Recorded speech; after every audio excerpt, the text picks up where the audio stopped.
B Mahender Reddy గారు జనసేన పార్టీలో senior నాయకులుగా కొనసాగుతున్నారు. వారి గురించి తెలుసుకుందాం. బి మహేందర్ రెడ్డి గారు ఆంధ్రప్రదేశ్ తెలంగాణ రాష్ట్రంలో జనసేన పార్టీలో క్రియాశీలక బాధ్యతలు నిర్వహిస్తూ పార్టీని దినదిన అభివృద్ధి చేయడంలో కూడా ముందంజలో ఉంటున్నారని కూడా చెప్పవచ్చును. ఆంధ్రప్రదేశ్ రాజకీయాల్లో జనసేన పార్టీ క్రియాశీలక రోల్ను పోషిస్తుందని కూడా చెప్పవచ్చును.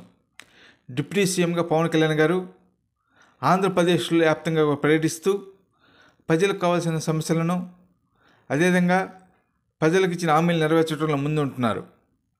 తెలంగాణలో కూడా అదే తరహా పందాలను కొనసాగించడానికి అనేక ప్రణాళికలతో జనసేన పార్టీ ముందుకెళ్తుందని కూడా మహేందర్ రెడ్డి గారు అన్నారు.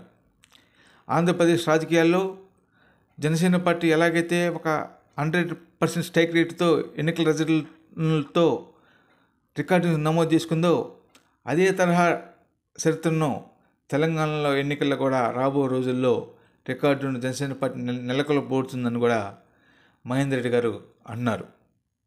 దానికి కారణం ఏంటంటే పవన్ కళ్యాణ్ గారి పైన ఉన్న నమ్మకం, జనసేన పార్టీ పైన ఉన్న అభిమానం తప్ప మరొకటి కారణం కాదని కూడా చెప్పవచ్చును. పవన్ కళ్యాణ్ గారికి ఆంధ్రప్రదేశ్ తెలంగాణలోనే కాకుండా కర్ణాటక, చెన్నై, ఢిల్లీ రాష్ట్రాల్లో కూడా కేజీ రావడంతో కాకుండా దేశ స్థాయిలో కూడా మంచి కేజు పరిశ్రమ వచ్చిందంటే దానికి కారణము అనిత్యం ప్రజల్లో ఉండటము, ప్రజలకు ఇచ్చిన హామీలు నెరవేర్చడమే కారణమని కూడా మహేందర్ రెడ్డి గారు అన్నారు. అలాంటి మంచి నాయకుడు ఎంతో సమర్థవంతంగా డిప్యూటీ సీఎంగా నిర్వహిస్తున్నారు. అదేవిధంగా పంచాయతీరాజ్ అటవీ శాఖ మంత్రులుగా కూడా ఎంతో సమర్థవంతంగా నిర్వహిస్తూ ప్రజల అవసరాలకు అనుగుణంగా పనిచేస్తూ పట్టణాల్లో కానీ కూడా అదే తరహా అభివృద్ధి చేయడంలో కూడా డిప్యూటీ సీఎం గారు పవన్ కళ్యాణ్ గారు ముందుంటున్నారని కూడా చెప్పవచ్చును. పంచాయతీరాజ్ శాఖ మంత్రులుగా పంచాయతీలకు అనే నిధులు విడుదల చేసి గ్రామాల్లో కావాల్సిన కనీసం మౌలిక వసతులను కల్పించడంలో కూడా పవన్ కళ్యాణ్ గారి కృషి ఎనలేదని చెప్పవచ్చును.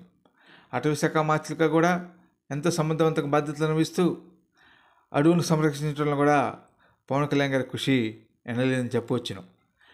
అడవులను ఎవరైనా అక్రమంగా నరిగితే అదేవిధంగా గంధపు చెక్కలను సగములు చేసినా కూడా వారిపైన కూడా చట్ట ప్రకారం చర్యలు తీసుకోవాలని కూడా ఉన్నతాధికారులకు ఆదేశాలు ఇచ్చారంటే పవన్ కళ్యాణ్ గారు తన శాఖ పైన ఎంత పట్టు సాధించారో మనకు అర్థమవుతుంది. అంతేకాకుండా ప్రజా సంపదను ఎవరైనా సరే అక్రమంగా దొంగిలిస్తే అదేవిధంగా అక్రమంగా ఎవరైనా సరే ఇతర రాష్ట్రాలకు ఎగుమతి చేస్తే వాళ్ళు ఎంత పెద్ద వ్యక్తులైనా సరే అటవీ సంపద పైన అటవీ యాక్ట్ చట్టం పెట్టి వాళ్ళ పైన కఠిన చర్యలు తీసుకోవాలని కూడా ఉన్నతాధికారులకు ఆదేశాలు ఇచ్చారంటే పవన్ కళ్యాణ్ గారు ప్రభుత్వ సంపదను, అటవీ సంపదను ఎంతగా కాపాడుతున్నారో మనకు అర్థమవుతుంది. అలాంటి నేత పైన వైసీపీ నాయకులు కానీ వైసీపీలోని కొన్ని విభాగ నేతలు సోషల్ మీడియా లాంటి వాళ్ళు కానీ మా డిప్యూటీ సీఎం పవన్ కళ్యాణ్ గారి పైన అవినీతి ఆరోపణలు చేస్తున్నారంటే చాలా బాధాకరమైన అనే విషయమని కూడా మహేందర్ రెడ్డి గారు అంటున్నారు. ప్రజలకు సేవ చేస్తూ అనిత్యం ప్రజల్లో ఉంటున్న డిప్యూటీ సీఎం గారి పైన వైసీపీ నేతలు కావాలని అనేక వీడియోలను రిలీజ్ చేసి పవన్ కళ్యాణ్ గారు అవినీతి పాల్పడుతున్నారని చెప్పడం చాలా బాధాకరమని కూడా అన్నారు. ఇప్పటికైనా వైసీపీ నాయకులు మొన్న ఎన్నికలు ఇచ్చిన తీర్పుకు ఒక చెంపు దెబ్బ లాంటిదని వాటి నుంచి గుణపాఠాలు నేర్చుకోకుండా ప్రభుత్వం చేస్తున్న మంచి కార్యక్రమాలపైన అదేవిధంగా మా డిప్యూటీ సీఎం పవన్ కళ్యాణ్ గారి పైన కూడా కొంతమంది నాయకులు ఆరోపణలు చేయడం చాలా బాధాకరమైన కూడా వీటిపై కూడా పునరాలోచించుకోవాలని కూడా అన్నారు. పవన్ కళ్యాణ్ నిజాయితీపరుడని, నిస్వార్థపరుడని కూడా అన్నారు. ఎందుకంటే అతను తన సినిమాల్లో సైతం కూడా మానుకొని తన ఆదాయం మొత్తాన్ని కూడా మానుకొని కేవలం ప్రజలకు ఇచ్చిన అధికారాన్ని, ప్రజలు ఇచ్చిన బాధ్యతను నెరవేర్చడం కోసం అనిత్యం ప్రజా సంక్షేమం కోసం పాటుపడుతున్న వ్యక్తి మన పవన్ కళ్యాణ్ గారని, అందుకనే అతనికి ఆంధ్రప్రదేశ్ రాష్ట్రాల్లో కాకుండా దేశవ్యాప్తంగా మంచి పేరు ప్రఖ్యాతులు వచ్చాయంటే దానికి కారణము అతనికి చేస్తున్న మంచి కార్యక్రమాలన్నీ కూడా చెప్పవచ్చును. మా నాయకుడు పవన్ కళ్యాణ్ గారు మా పార్టీ సమావేశాల్లో కానీ లేదా ప్రభుత్వంలో నిర్వహించే సమావేశాల్లో కానీ ఒకటి చెబుతాడని, అది ఏమిటంటే మనం ఎప్పుడు నిజాయితీగా ఉండాలి, ప్రజలకు శాసనంత వరకు మేలు చేయాలి తప్ప ప్రజల సొమ్ముని కానీ ప్రభుత్వ ఆస్తిని కానీ కాజిస్తే ఊరుకునే పరిస్థితి లేదని కూడా ఎన్నో మార్లు మాకు చెప్పారని, ఆ విధంగానే వారు ముందుకెళ్తున్నారు తప్ప ఈ వైసీపీ నాయకులు చేస్తున్న ఆరోపణల వల్ల ద్వారా ఏమాత్రం పసలేదని విషయాన్ని గుర్తుంచుకోవాలని కూడా మహేందర్ రెడ్డి గారు అంటున్నారు. పవన్ కళ్యాణ్ గారి కుటుంబంపై కూడా కొంతమంది వైసీపీ నాయకులు అవాకు సేవకులు పేలుతున్నారు తప్ప వాటిలో పసలేదనే విషయాన్ని కూడా గుర్తుంచుకోవాలని కూడా అన్నారు. పవన్ కళ్యాణ్ పైన ఆరోపణలు చేస్తే ప్రజల్లో మీరే సులకనవుతారని, ప్రజలు మేము చెదిరించుకుంటారనే విషయాన్ని గుర్తుంచుకోవాలని కూడా వైసీపీ నేతలకు మహేందర్ రెడ్డి గారు గట్టిగా హెచ్చరించారు.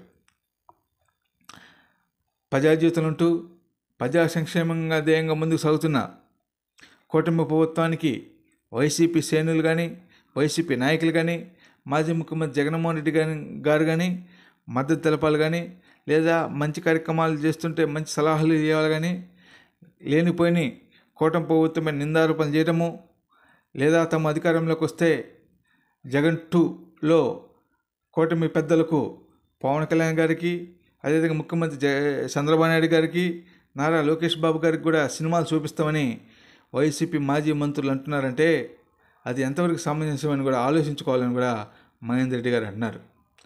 కూటమి పెద్దలు అయినా అందరూ కూడా రాష్ట్ర అభివృద్ధి కోసం పాటుపడుతుంటే ఈ వైసీపీ నాయకులు మాత్రం ప్రజలు రెచ్చగొట్టే విధంగా ప్రసంగాలు చేయటము, జగన్ 2 పాలనలో సినిమాలు చూపిస్తాము, అందరిని జైలుకి పంపిస్తాము, జైలు పట్టవు, ప్రతి ఒక్కళ్ళపైన ఎంక్వైరీ చేస్తాము, అవసరమైతే అక్రమ కేసులు పెడతాము, వాళ్ళందరం కూడా జైలుకి వెళ్ళేదాకా మేము ఊరుకోమని అనేక ప్రసంగాలు చేస్తున్నారంటే అది వాళ్ళ విజ్ఞప్తికి వదిలేస్తున్నామని కూడా మహేందర్ రెడ్డి గారు అన్నారు.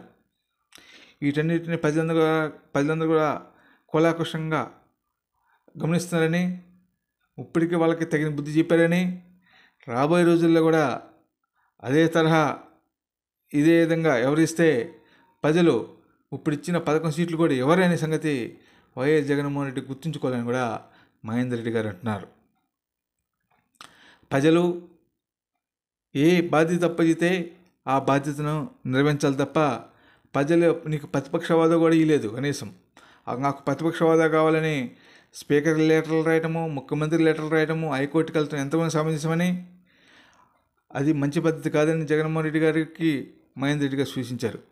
ఇప్పటికైనా ప్రజలు నీకు ఇచ్చిన బాధ్యతను ఒక ఎమ్మెల్యేగా నీకు బాధ్యత అప్పచెప్పారు కాబట్టి ఎమ్మెల్యేగా నువ్వు అసెంబ్లీకి వెళ్ళి అసెంబ్లీలో ప్రజల సమస్యల పైన మాట్లాడాలని కూడా, ప్రభుత్వం చేస్తున్న మంచి కార్యక్రమాలకు మద్దతు పలకాలని కూడా మహేందర్ రెడ్డి గారు ఇతుగుబలిగారు. అంతేగాని తాడేపల్లి ప్యాలెస్లో కూర్చొని వైసీపీ సోషల్ మీడియాను, వైసీపీ మాజీ మంత్రులను, వైసీపీ చెందిన అధికార ప్రతినిధులను అందరం కూడా పిలిపించుకొని చంద్రబాబు నాయుడు గారి పైన, పవన్ కళ్యాణ్ గారి పైన, నారా లోకేష్ బాబు గారి పైన కూడా మీరు తప్పుడుగా మాట్లాడాలి అని మీరు ఆదేశాలు ఇవ్వటం ఎంతవరకు సమస్య కాదని కూడా, మీరు మాట్లాడే ప్రతి ఒక్క మాట కూడా ప్రజలందరూ కూడా గమనిస్తున్నారని, ఆంధ్రప్రదేశ్ ప్రజలందరూ కూడా చూస్తున్నారని, పవన్ కళ్యాణ్ గారి పైన మీరు చేస్తున్న దుష్ప్రచారాన్ని కూడా ప్రజలు గమనిస్తున్నారని, ఇప్పటికైనా మా నాయకుడు డిప్యూటీ సీఎం గారైన పవన్ కళ్యాణ్ గారి పైన మీరు ఇలాంటి దుష్ప్రచారం చేస్తే ప్రజల్లో మీకే పరపతి తగ్గుతుందని ఆ విషయాన్ని గుర్తుంచుకోవాలని ఇతుగుబలిగారు. లేకపోతే రాబోయే రోజుల్లో ప్రజలే మీకు తగిన బుద్ధి చెబుతారని కూడా మహేందర్ రెడ్డి గారు అన్నారు. ఎంతో నీతి నిజాయితీలతో పార్టీని నడుపుతూ పేదవాళ్ళ సంక్షేమం కోసం పాటుపడుతున్న మా డిప్యూటీ సీఎం పవన్ కళ్యాణ్ గారు ప్రజలకు రాబోయే 4 సంవత్సరాల కాలంలో మరింతగా ప్రజలకు సేవ చేసేందుకు ముందుకు వస్తున్నారని, రాబోయే రోజుల్లో కూడా అన్ని నిత్యం కూడా ప్రజల్లో ఉండేందుకు అనేక ప్రణాళికలతో మా పార్టీ ముందుకెళ్తుందని కూడా మహేందర్ రెడ్డి గారు అన్నారు. మా నాయకుడు చెప్పిన బాటలోనే మేము పయనిస్తామని, మా నాయకుడు డిప్యూటీ సీఎం పవన్ కళ్యాణ్ గారి మాటే తమకు ఏదవాకని కూడా మహేందర్ రెడ్డి గారు ఘంటాబద్ధంగా తెలియజేస్తున్నారు.